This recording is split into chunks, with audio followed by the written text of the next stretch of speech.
Hello, in this video I want to show you how to sort number values in Google Sheets.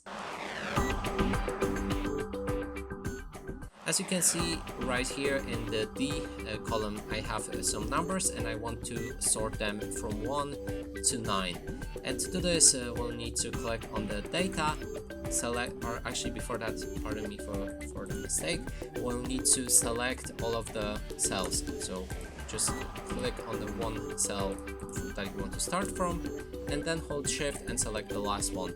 After that we can select data, short range, and sort either from A to Z or Z to A.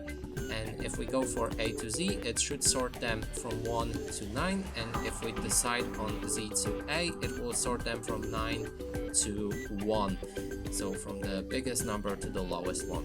And that's it for this video. Hope you like it. Please consider subscribing to our channel, leave a like and a comment below.